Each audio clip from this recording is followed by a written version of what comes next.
Hello, everyone. This is Debra Richardson, and today I am putting the AP in Happy, where accounts payable teams are empowered to protect the vendor master file from fraud.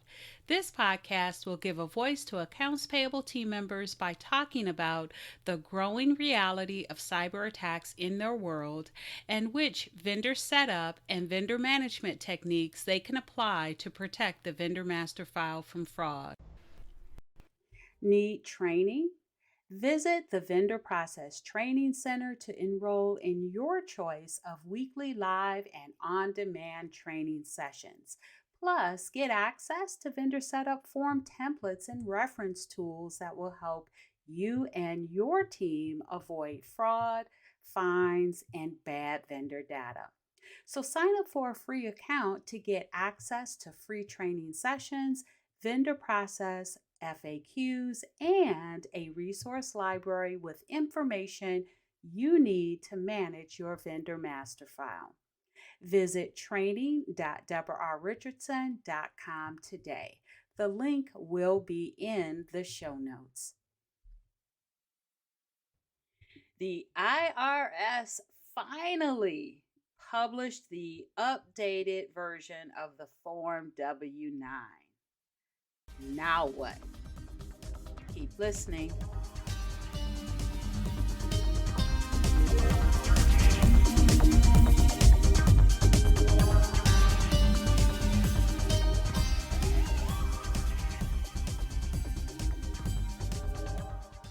Welcome to episode 280. 6 next steps now that the IRS has published Form W-9, revision date March 2024. So I don't know if you guys remember this, but the IRS issued a draft version of the Form W-9 that was dated July, I think it was July 26, 2023, and the revision date or revision month and year was October 2023. And so I thought, maybe you did too, that they were going to publish it in October 2023. So studied the draft version, what the changes were to that, studied the eventual instructions that came out, which came out later than the draft form did, but still thought that it was going to be issued in October. Nope, that didn't happen. They did do some updates, not to the draft form, because that draft form stayed draft for a while with that same July 26th, I think, again, it was 2023. But it stayed like that for a while. And I went back to the previous version or the current version we were using then, which was October 2018. And I looked at the date that it was finally published, and it was the end of the month. So October 29, 2018. So I thought, oh, maybe they'll do it at the end of October. Nope, they didn't do it then either. And so they did publish again some interim instructions with like a revision date of November or December. And so I thought, okay, so it's going to be November, December. No, it wasn't that either. However, in a rush sort of way, on March 5th, they published the draft form that was a revision date of March 2024 for the Form W-9. And so March 5th, they posted the draft. And then March 6th, they published it. So here we go. So that very long wait, very long anticipation, and all of a sudden it drops very quickly. The draft form, and then the very next day, that draft form was published. So this is what we're talking about today, is what are the 6 steps that you need to do now that that the W-9 form that is published, the updated version, revision March 2024, is published. Now, I will say that the changes in the forms, so there are a couple of ways that you can learn what those changes are. And I think I've talked about them before on the podcast, but it's really 3A and 3B. They made some changes to that, but they also made some additional changes to the instructions, both on the form itself and then also in the formal instructions to the requesters of the W-9. And so let's talk about then how you find out what you need to do and then what next steps you need to take as far as handling the form. And we're really going to do this in two categories. I'm going to start with what you need to do for your vendors. And there's really just two things that I can think of. Maybe you can think of some different ones. And then also what you need to do for your team members. But the first real step is what I just talked about, is to read the instructions. So get the actual form W-9 and read the instructions on the form. I understand that it is for the vendors, but the vendors are probably not going to read it. So you need to know what the IRS expects them to do. And then you need to read the instructions for the requesters of the W-9. So that's telling you what you need to do as the payer. And so that needs to be done. And so I am going to link both the new form revision date March 2024 of the W-9, and then also the instructions that have the same revision date of March 2024. Now, what's, I guess, not odd about it, but it is kind of odd, is that the revised form was posted and published March 6th. However, the instructions to the payers, like you, didn't come out until March 11th. And so this podcast is being published March 14th. So it hasn't been long. You haven't missed much if you haven't done that yet. But it is time to go ahead and understand what those changes are. And again, the changes really are around 3A and 3B, but there are some changes within the instructions. And I'll talk more about how your team could get trained on that, because I do have some W-9 training that I recently expanded to 2 hours just because of this. And then also I'm offering some credits that you can earn for CPE, not for NASBA, but if you are a certified fraud examiner, which I just became, which means I can offer credits for my training to other CFEs, and then also CEUs, continuing education credits, for those of you that have accreditation or certifications from IOFM. All right, so the steps. So I have a total of 6 steps. The first step I just talked about is read the instructions. Now, the next 5 I'm going to divide up between 2 in vendors and 3 for team members. So what you need to do that's related to your vendors, and then what you need to do that's related to your team members. So the second step, second and third step is under vendors. So the second step is to start sending them the revised March 2024 form to your vendors to complete. So if you have a package, or if you typically will send the W-9 to vendors and tell them to fill it out, so you send them the blank one, stop sending them the October 2018 version and start sending them the revised March 2024 version. And just so you know, I have not seen any regulation around the IRS about grace periods for these forms, because I know that's going to come up. When the IRS issues W-8s or publishes new versions of the W-8s, they will typically give a grace period, and they will state what that grace period is. Now, if you have seen one ever in life for the W-9, I would love to hear it. I would love to see for you to send me a link to it so that I can share it with the world.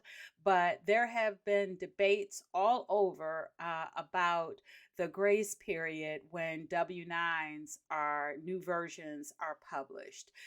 And that's just because I can't find anything on it.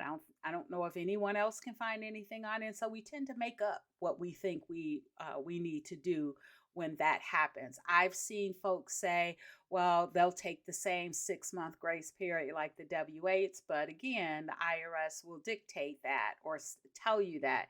They don't do that with the W-9. So here's my philosophy around the collection of the form and what form you give out. Try to get the most recent version at the time that the new version is published. So that means that when you send your or when you send the W-9, if you do that for vendors to complete, then you need to send them the most current version, because that way they will fill out the most current version.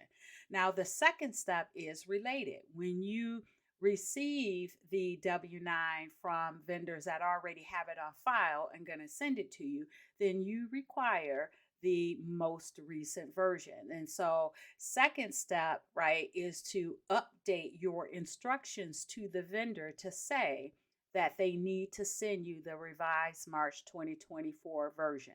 Now, I already know you're going to get pushback from that, or from that requirement. You're going to get pushback from the vendors. Yes, I know you're going to get pushback from the internal team members, because they don't even know why you need a W-9 to begin with. They would just be happy with giving you the saved one that they had when they first onboarded the vendor back in, I don't know, 2013, and they gave you the October 2011 or whatever version that was of the W-9 that was applicable that year. And so they don't really understand it anyway. So I understand you're going to get some pushback, and I would just say take it on a case-by-case basis. But when you send your instructions out, tell them that they need the revised March 2024 version. Now, what that's going to do and why I like it is because that's going to put a stop to those folks that had the W-9 completed by somebody in their tax group, right, back in 2018, and they've just had that same electronic copy that they give to everybody that asks. Not to mention the fact that they may have merged, they may have gotten acquired.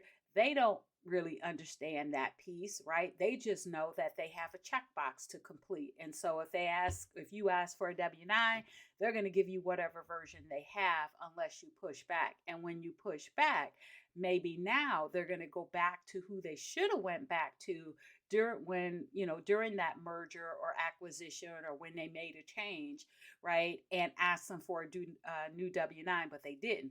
Well, this revision is an excellent excuse to have them do that and give you that accurate W-9. That way, when you go to do the IRS 10 match, which hopefully you are doing before you set that vendor up, you don't have to worry about going back to the vendor a second time because the 10 didn't match.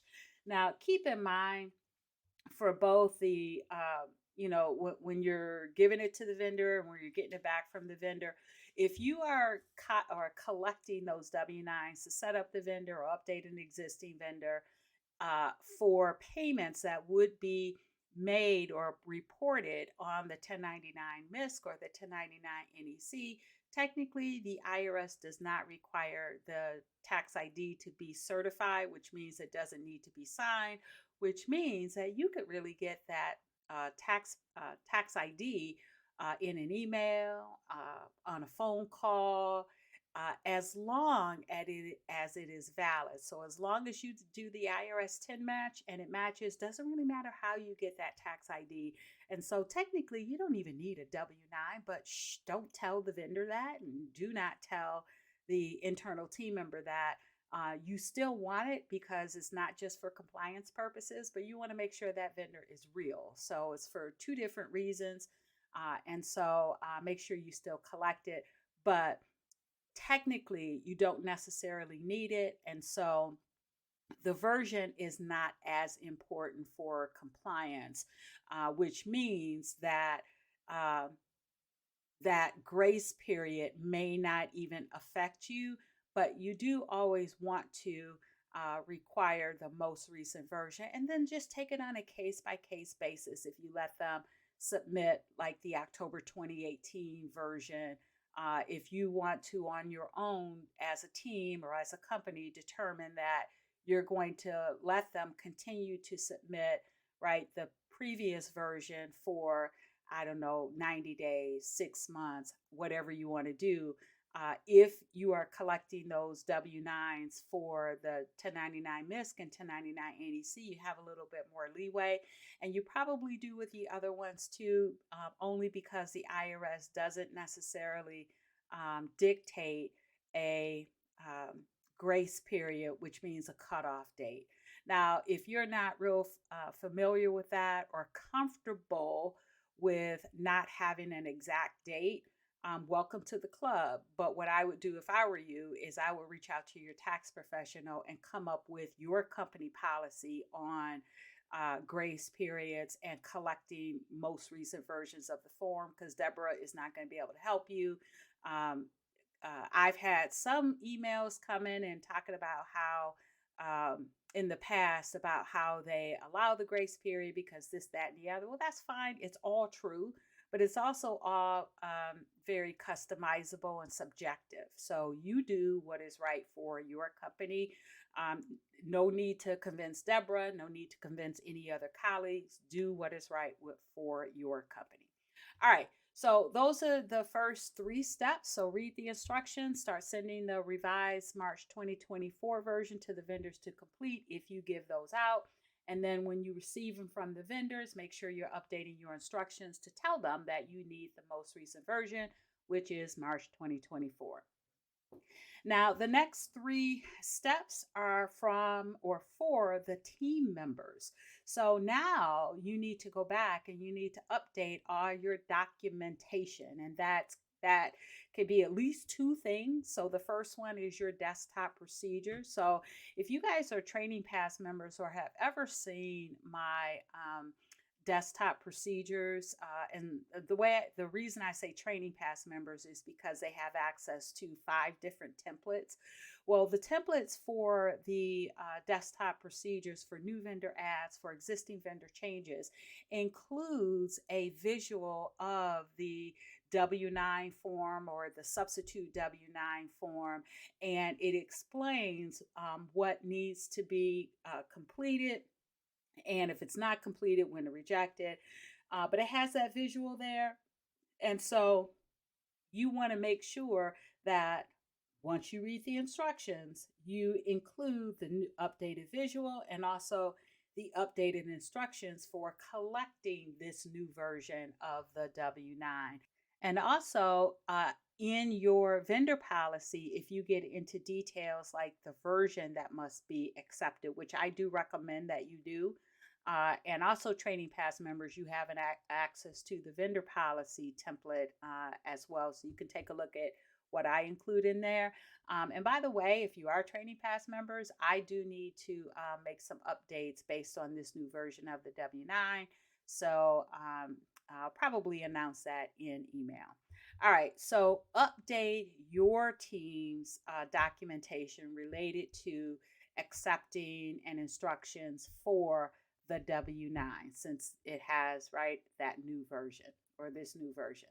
All right, so that's one. Now, the second one is if you have a substitute W-9 form, and I just talked about that's one of the templates that I have for Training Pass members.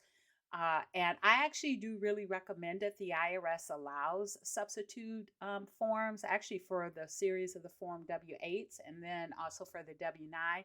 And I like it because if you have a vendor setup form where you're collecting more information that is given on the W-9, then you can combine it with the W-9 and just make it one form. And I wouldn't call it a substitute W-9. I call it that for us so we know what it is and we'll follow the IRS requirements for a substitute W-9. But when you send that to vendors, just change your name to a vendor setup form. And then that way, if you don't get a W-9, it's already inherent and IRS compliant in the actual vendor setup form. But it does mean that you need to keep them up to date with changes on the W-9. And so you need to update that substitute W-9 form, vendor setup form, whatever you call it, based on the IRS changes. So I do like the substitute forms because you can combine it with your vendor setup form. And if you don't already have a vendor setup form, if all you are collecting is the IRS W-9, you're really missing out on collecting a lot more information. So the W-9 itself, you get the legal name, you get the DBA name if they have it, you get one address, and you also get the tax ID. But what about a second address? Especially if they give you a P.O. box, you need a physical address to make sure that they are a real vendor, because a lot of fraudsters will hide behind P.O. boxes. That's kind of old news, but a vendor setup form or substitute W-9 form would solve that.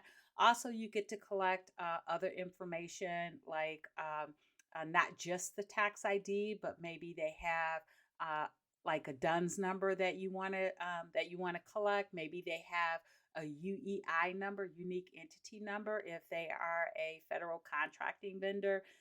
Maybe you want to collect contact information, right? Because that's not on a W-9.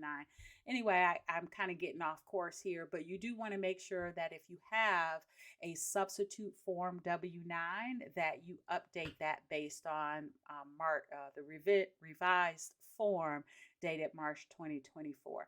And then the last one I talked about a little bit earlier, but if you've never had training on the W-9, and when I say training, I don't just mean from the compliance standpoint to determine which one's reportable, that type of thing. I mean from the also from that perspective as well, but from the perspective of the vendor team member, like getting that W-9 in. How do you know when it is filled out correctly? How do you know when you should back up withhold? How do you know when it needs a wet signature? Which, by the way, is another debate that I think is finally solved, but we will go over that during this training as well. And so we talk about the 4 different taxpayer identification numbers, talk about the collection and the storage, how to enter, the data from the W-9 into the ERP. And usually I end up asking or answering lots of questions too. So, if you are interested in taking the training that I provide, I'll put a link to it in the show notes, but you don't have to take my training. Just make sure you get some training for the team, because don't you hate it that when the vendor doesn't know how to fill out the W-9, and so they never read the instructions, but they fill it out the way they think it needs to be filled out, and then they send it into your team, or to you, and then you or your team don't really know if they filled it out correctly either. So this is the training that I provide, and you can also get this training other places as well. The key is to get the team some training on the W-9, because it's a very short form, but it can be very confusing. And so make sure you get the team some training. And if you want to take the training that I talked about, I will put the link in the show notes. So make sure you click through it to find out more about that training and to enroll and register. And then also to find out more information if you are eligible to earn CEUs through IOFM, because again, I am now a CEU sponsor through IOFM, or for IOFM. And then if you are a certified fraud examiner, you can earn participant credits to satisfy your CPE requirements. So for each of those, you can earn 2 credits. So 2 CEUs, 2 CPEs. All right. So again, I'll put a link in the show notes. All right, so I am going to run through the 6 steps that you need to take now that the IRS has published the Form W-9. The first one is read the instructions. That is the instructions for the W-9 form itself, meant for the vendor, and then also the instructions that come separately for the requesters of the W-9, which is you. And then the next 2 are for vendors. The first is start sending the revised 2024 form. If you send those to vendors to complete, start sending the updated form. And then for vendors that initiate the sending of the W-9 to you, make sure you are collecting the revised version, which is March 2024 from them, and don't be afraid to push back. And then the next three are for the team members. And the first one is to update your documents and policies. So update your desktop procedures, update your vendor policy to reflect the March 2024 version and its changes. And then also, if you have a substitute W-9 form, make sure you update it because it has to be compliant with the most recent version or the current version of the IRS Form W-9. And then lastly, make sure you get the team training. This is an excellent time, especially if you have never had training, to both get an overview of the W-9 and learn about the most recent changes for March 2024. All right, so thanks everyone. I hope you enjoyed the 280th episode of the Putting the AP in Happy podcast, where accounts payable teams are empowered to protect the vendor master file from fraud. Don't forget to check the show notes for the links mentioned in the podcast. And if you enjoyed this episode, consider subscribing and writing a review of my podcast on the platform that you use to listen. Stay happy.